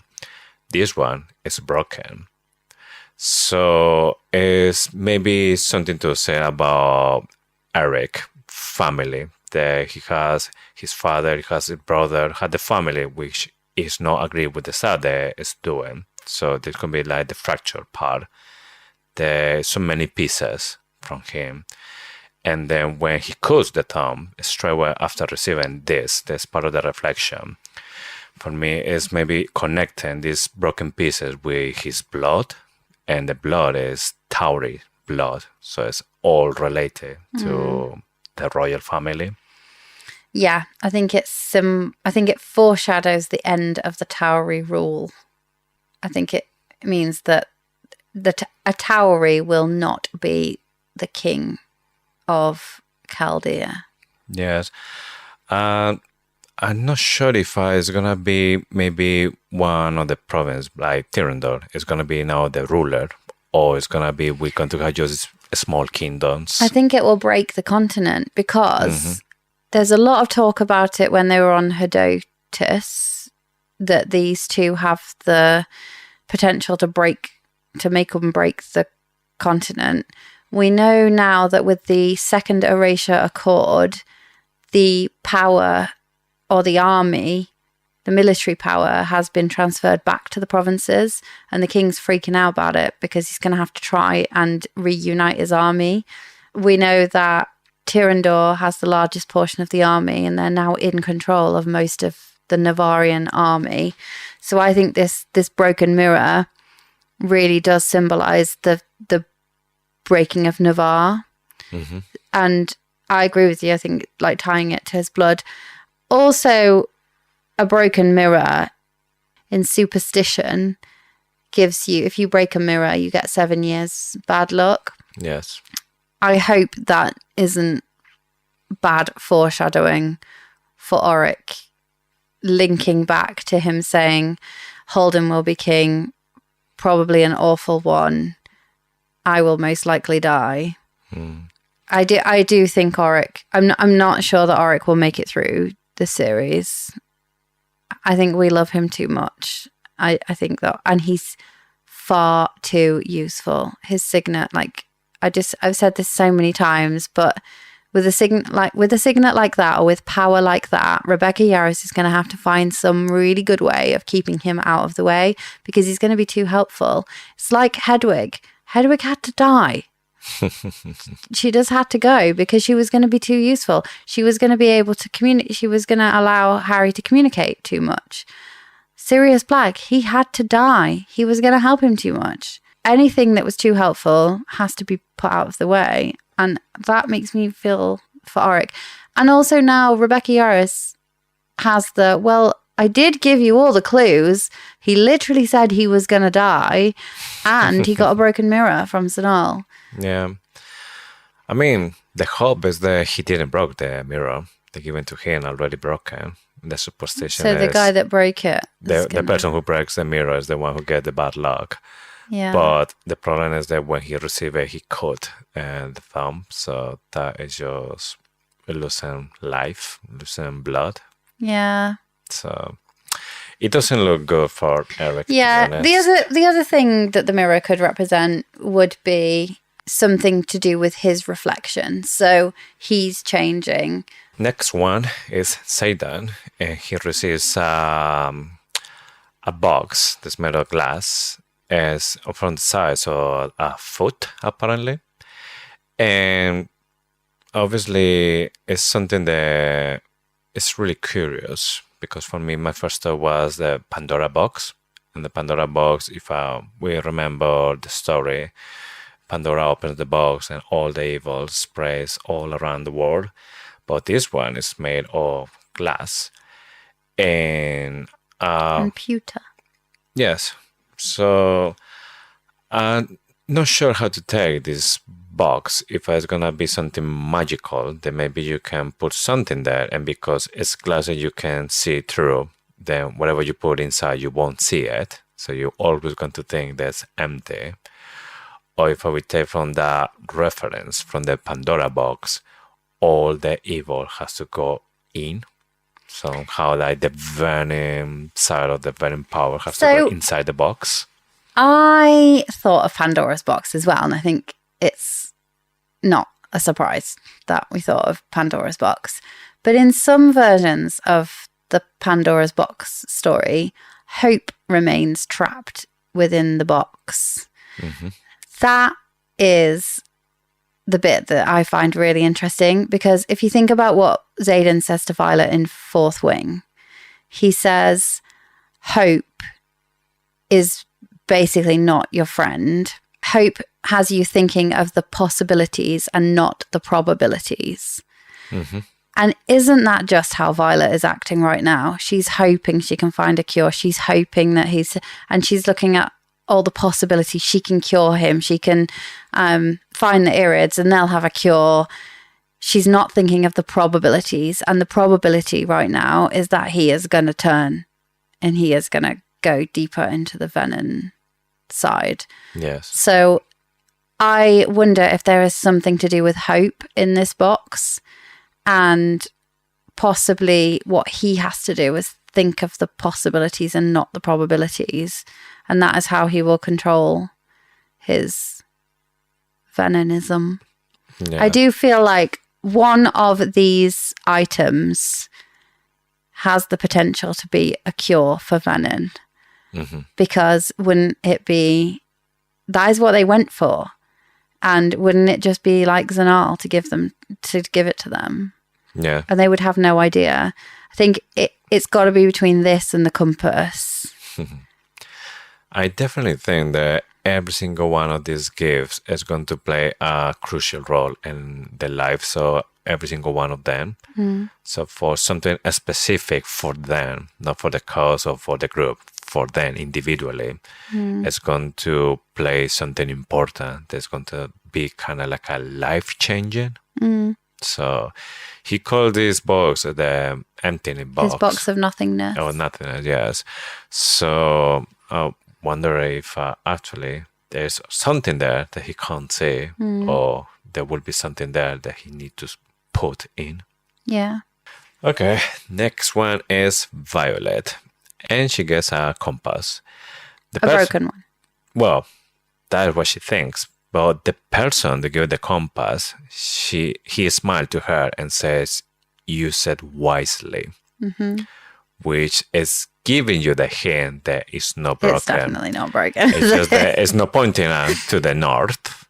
But it gives you all the Pirates of the Caribbean vibes with Jack Sparrow. I don't think it'll be that. No, but you know the compass from Jack Sparrow is pointing out what he wants, basically, even if he doesn't know he wants that. So maybe he's thinking that I want a treasure, but it's actually pointing out to something else. I'll just be so disappointed if that is what it is, because it's been done. It's like what everybody thinks. I even said it at the top of the show. I just genuinely hope it's not that. It's too obvious. I don't think there's exactly the same compass, but I think this compass is not pointing out the real north. It's maybe pointing out to Violet's north. Yeah. You know, Violet's path, or why it keeps Violet in the ground, like gravity. And I think that's going to be Zayden. It will help her find Zayden, for sure, or a cure for Zayden. I feel like, for me, the compass, symbolism wise, it means like destiny over decision. So you've got a path, you've got a fork in the road, you've got two paths to take. You either look at your surroundings and you are like, well, I'll go that way, and you make a decision. Or you look at your compass and it makes the decision for you. It sends you north. It shows to me that there is prophecy again, that she is destined to do something. This compass will probably lead her down her destiny. Possibly, like, we know that she wasn't fully dedicated to Dune because there was still choices in her future. Possibly this compass will tell her where she is destined to go. I don't think it'll be something of like what she needs or what she wants. I think it's destiny over decision, and it will help her see where she needs to be alongside Auric. I also think that she's going to need some kind of navigation through her mind walking. And I wonder if it links to her second signet, where we think it's dream walking, but actually we think it's mind walking. And it could help kind of guide her where she needs to go within this dreams or brain. Or I don't know where I'm going with it, but I feel like there might be something. I do think my key point about this, though, is that she has to follow the destiny that she's been given. She doesn't really have a lot of choice. Yeah, it's going to be interesting to see in the end what Rebecca Yarros is planning. Like you said, I don't think it's going to be exactly the same as Jack Sparrow. That it's just what she wants, or even if it's what she needs. I think it has to be something more deeper than that. Yeah. Hopefully, she's not just going to forget about it, and then it will turn up like in the last book, and it'll be too late for her to use it, like bloody Harry Potter's mirror, Sirius Black, when he could have used it, and then he finds it all smashed up at the bottom of his trunk. There's been so many Harry Potter spoilers in this episode. Sorry. Didn't warn the people. No. Next one is Ridoc, and he gets 2 loud kisses and the cheek. So for me, this is just something they say in the Sanal is with Ridoc. to kisses normally in a lot of cultures, it means greetings, acceptance, like part of the brotherhood, for example. So for me, this is more than confirmation that Ridoc is going to be really lucky and might be one of the ones who are actually going to graduate. I agree. I think this is a divine blessing, isn't it? Yeah, that's how it feels. I hope that it's not a blessing in disguise, but yeah, I'm going to blissfully believe that Ridoc's okay. Yeah. The thing that I don't know is if every time you go into Sanar, then you have to play the same game. So you're lucky this time, then okay, maybe next time you can get an arrow. Chance, isn't it? Yeah, exactly. It's luck. So if you have to do it constantly or just doing just well, once. It's not luck. Well, luck is a mindset. Chance is the it's probability, and chance is the actual thing. Luck is just how you perceive it, because Traeger could, this is a really dark thing to say, but Traeger, if he was if he had an out of body experience, he would look at himself on the floor with an arrow and he would say, "It's lucky it wasn't Cat," or "It's lucky that I escaped the horrors of this world with the venom and the war, and I didn't have to witness any more pain." Or he could be looking at his body on the floor and be like, "Oh, that is really unlucky."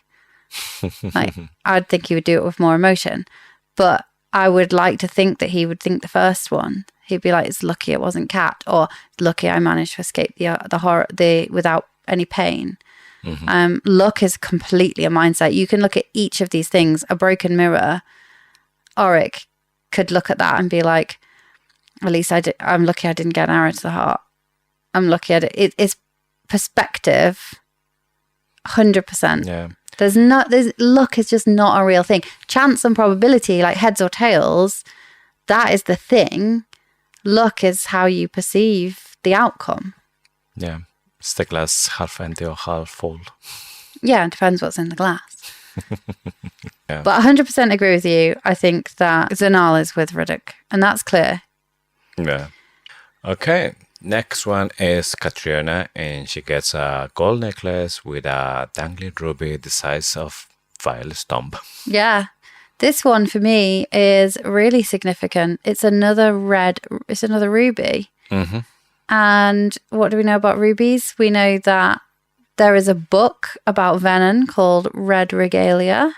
Yeah. Does Katriona have venom in her future? Is it representative of the fact that there's venom in her royal bloodline, Takaris, Bowen? Is it foreshadowing the future that she may become Queen of Moraine when the provinces split up somehow? I think it's definitely more about foreshadowing than about her character that she gets this. It could also, she gets it before Traeger gets an arrow to the heart. Rubies are blood red. Rubies are often associated with quite negative things, aren't they? It could be that she's about to witness her love be killed. The person she's finally let herself fall for. I took it as a different way, to be honest, because gold is always linked to something really valuable or with something divine. And the ruby, yes, like you say, is something it represents maybe blood, for example. But this one was a big one. So I don't know if it represents maybe something like a heart, something, because it's a necklace. So she's going to put it and it's going to be close to the heart. So after what happens to Trigger, I don't know if maybe Sanal is giving his heart or giving a heart to keep close to her, something like this. Yeah, well, that would be similar to the crystals that the flyers get when they graduate. They're capable of amplifying their signet. Yes. I wonder if there's a link here with a gemstone that can amplify something else, and it can make her, maybe it can keep her emotions in check or something like that. Yeah. I didn't think of it like that. I thought, every time I hear the word ruby or see the word ruby, I'm like, uh-oh. Next one is Mr. Drake. And he receives a kitten. The claw. The claw. Yes. Remember the first time I thought, oh, he's going to get like a slap as well, but maybe with I don't know, somebody with claws or something, like a bear like slap or something. But no, actually is a kitten.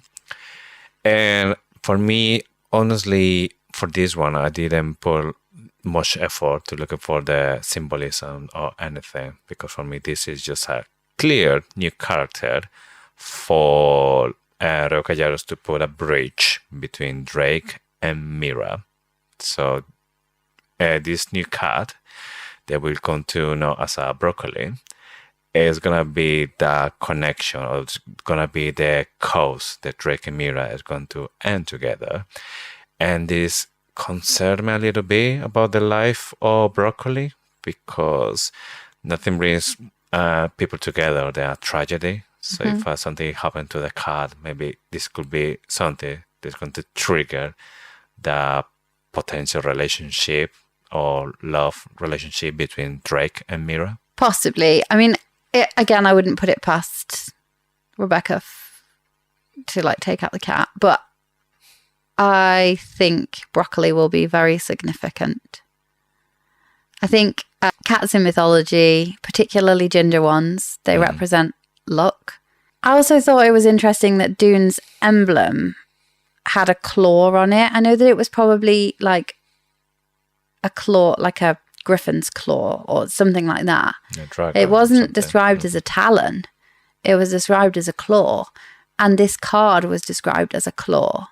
So I put those together and thought that broccoli would have quite a significant role to play in the story, because I just linked it to the emblem of Dune. I also imagine if broccoli turned out to be one of these like massive cats that Cortland has.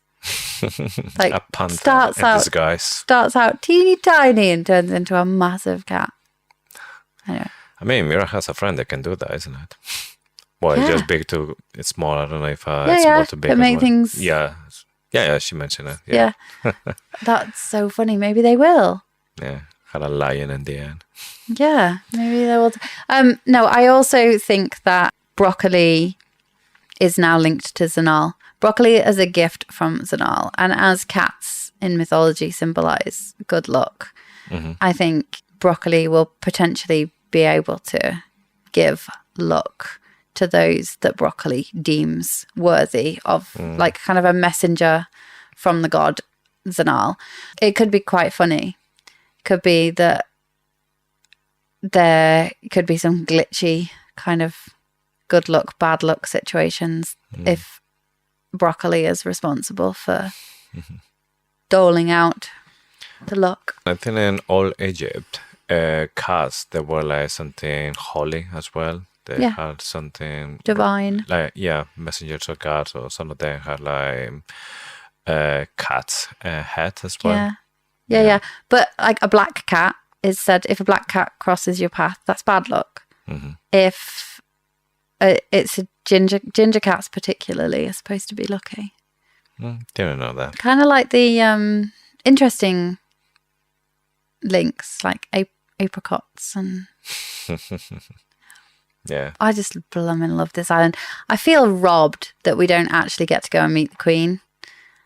It happens so because we're like wrapped up in Traeger's death. Yeah. Obviously nothing interesting happens there, but I just get so robbed. I feel so robbed that we don't get that. I'd love to spend so much more time on Zelna. Yes. I have to write a fanfic. Point of view from, I don't know, Calixta. people on there, yes. She's just like the claw. Broccoli point of view before they arrive. Okay, now the last one. trigger. He gets the arrow, and yes, he get it straight into the heart. He just had enough time to turn around, look at the cat, and then just 3 steps and it's down. And that is the end of the chapter. With Violet saying that he was dead before she and Ridoc can catch him. I feel like I've seen this in something before, but I couldn't find it anywhere. Yes, I don't know if it's something. I don't know why, but I had like the Star Trek in my mind when I'm thinking about this, like one of those episodes. Or I don't know if it's Star Trek or like they sometimes they meet like different culture. They have like different customs and stuff. Maybe, but like it doesn't. It feels like very deja vu, but I can't find that anywhere. So it must be new. Like there's nothing that I can find in pop culture that references this type of thing. I wouldn't be surprised if it's maybe Star Trek, because Rebecca Yarros is a big fan of Star Wars, so maybe this kind of... They're totally different though, aren't they? Yeah, but there's no reason for you love the two things. No, but they're just totally different. Star Trek is like exploration thing. Yeah, that's Star why Wars is like a good and evil thing. No, but it's futuristic anyway. But I'm guessing more or less about Star Trek is because, like I said, they're going exploring, finding different cultures. I don't know why, but it could be. It could be. I'll have to ask my dad. He's a big Star Trek fan. Yes. Ouch. On that note, shall we go to Oryx Auguries? Okay. So Oryx Auguries is the part of the show where we talk about our favourite theory from this stretch of chapters in the hopes that we get at least one right by the end of the series when we finally get our mitts on book 4 and 5, because some of these things might not even come to fruition until the last book. Yes. So what's your favourite for today? I think that every single one of this gift is going to play an important role in the lives of the people from this, Okay, I'm going to push you a bit harder. Which one specifically, and what's it going to do? I think it's going to be the box from Satan. And again, I'm not sure if it's something that he need to put in, like maybe something with a venom reference or... Well, keep his soul safe. Yeah. Or something that's already there and he can't see it yet, but he will see it, like hope. Yeah. My favourite is that the Zilni have found a way to harness the power from the water. I know it's totally weird, random, and actually, why is it important? Possibly not. But something to do with the architecture, something to do with the layout of the land. I just really like that as a theory. But it was really hard to choose between that and the Molvic one. But you go for magic in the water. Yeah, I still think there's magic in the water. I mean, we still know in this world that Rebecca Yarros is building, so... Sticking with the theme of precognition, let's look at the epigraph for next week. So that is chapter 39. Sometimes the best gift the god of luck can give is his absence. Zelna, Isle of Zinal by Major Asher Sorengel. I've got stuff to say about this. Yes. But I'm I'll pretty sure save the trigger as well was agreed with that one. Depends on your perspective. Right, let's go into the interrogation chamber. The question for last week was a bit pants. You're serving dinner to your guests, but you need to test them with a poison. Which dessert are you poisoning? I will go for something that is the most common dessert all around the world, the most accepted one. So I'll go for ice cream. That is one of them that is not that risk, I think. That somebody is not going to like it or somebody is not going to take it. Okay. So with the purpose that whoever going to poison is going to take it. So I go for ice cream. You went for the general approach. I was going to go for I'd do my research, and if I was poisoning you, I'd put it in a pavlova because or a cheesecake. Although you do eat everything. You're just not a massive fan of chocolate cake, are you? You give me a bottle of poison, I will drink anyway. You know, so wherever you put me on the table. So. You do. You just eat anything. Yeah. Even if it had like a skull and crossbones on it, it would be so easy to poison you. Sure. And that's totally different to my answer to the question last week. I think ice cream's a pretty good shout. If anyone was going to poison me, in the winter, they would have to use a sticky toffee pudding. Yeah, that's the thing I was thinking right now for you. In the summer, a tiramisu, I would definitely eat the poison. I would be beating Garrick to the floor if it had been in a tiramisu. But not everybody likes coffee, so that would be a terrible idea. Yeah, that's why I was saying ice cream is like the easiest choice. Yeah. I think a birthday cake might be a good option as well, though, because it's rude not to eat somebody's birthday cake, isn't it? Everyone's pretend it's your birthday, sing happy birthday, and then everyone has to eat your birthday cake. Otherwise, like, have you ever turned down birthday cake? No, but when I don't eat it there, I just pack it and I say, yeah, I will eat it at home. I might not eat it. No. You have to eat it. If I had raisins, I definitely won't eat it. Yeah, I'd never like put raisins. anything in, any poison in raisins. That's like the only thing you won't eat. Yeah. Anyway, this week, Zanal is with you, and you somehow know which gift is on which card. You can only choose one of the gifts the squad got. Which one are you picking? Ooh, broccoli, definitely. I'll take the wine. No, cut that. We got to answer it next week. I just say it just to see your face because you know that I will never choose a cat. I know, I'm going to pick the cat just to spite you. Next week. Next week. I can think about it.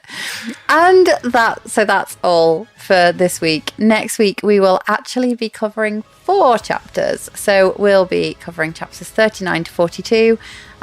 They looked relatively short. We have to catch up somehow. So that is the plan. So if you are reading along with us, then read all the way through to 42. Don't forget to follow us on Instagram and TikTok at Faithfully Fantasy Pod. We're most active on Instagram, but we are really trying to grow our TikTok. For some reason, we're really popular on Instagram, just can't seem to get the following on TikTok. So we're going to be switching up some of our content, so trying to provide some kind of different stuff for TikTok over the coming weeks. So if you have a TikTok account, then come and give us a follow and support us on TikTok if you can. If you've got a theory, send it our way. We always try to give credit on the show and on socials, because let's be honest, the best theories come from all of you, not from just the two of us sitting on our sofa. And with this, we had just one more thing to say. Thank you for listening to Faithfully Fantasy, The husband and wife podcast talking all things Onyx Storm. We'll see you next week with more theories, more deep dives, and of course with more Faithfully Fantasy. Bye.